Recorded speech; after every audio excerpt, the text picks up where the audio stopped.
देशाचे सशक्त पंतप्रधान आणि ज्यांचं जगामध्ये जगजेता नेता असं रेटिंग अबोव 75% 75% अधिक आहे, ते या देशाचे आदरणीय पंतप्रधान नरेंद्र मोदी साहेबांच्या वाढदिवसाच्या निमित्तानं सेवा पंधरवडा नावानं हा सप्ताह सर्व देशामध्ये साजरा केला जातोय। त्याचाच एक भाग म्हणून हा कार्यक्रम आहे। निश्चितपणाने आपल्या सर्वांना अभिमान वाटेल की या देशाची, या महाराष्ट्राची नारी जर सशक्त राहिली तरच तो परिवार सशक्त राहू शकतो। घराचा खरा आधारस्तंभ स्त्री असते आणि तिच्या आरोग्याची काळजी विशेष म्हणून या सेवा पंधरवड्यामध्ये घेतली।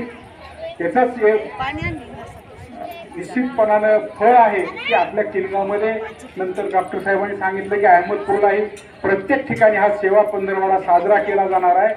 आपल्या माता भगिनींना एकच विनंती करू इच्छितो की कुठलाही आजार असो आपल्याला, आपण निश्चितपणानं या सेवा पंधरवड्याचा लाभ घ्यावा आणि ज्या ज्या गोष्टीची आपल्याला गरज आहे आरोग्यामध्ये त्या प्रत्येक गोष्टीसाठी आपण या कार्यालयामध्ये संपर्क साधावा। आजपासून 2 तारखेपर्यंत दररोज इथे या बाबतीत तपासणी होणार आहे आणि आजाराचं निदान केलं जाणार आहे।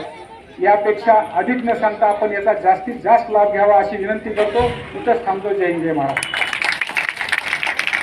मान्यवरांना तुम्ही आम्हाला पूर्वी खूप वेळ दिलेला आहे, परंतु आता फक्त 5 मिनिटं द्या आणि आम्ही जी तयारी केलेली आहे ती तयारी बघा आणि कौतुकाची थाप तुमच्या आमच्या पाठीवर झाली तर आम्हाला ऊर्जा भेटेल आणि पुढे आम्ही विराळेनं साठी विनंती आहे की 5 मिनिटात तो कार्यक्रम आमच्या तयारी केलेला बघा।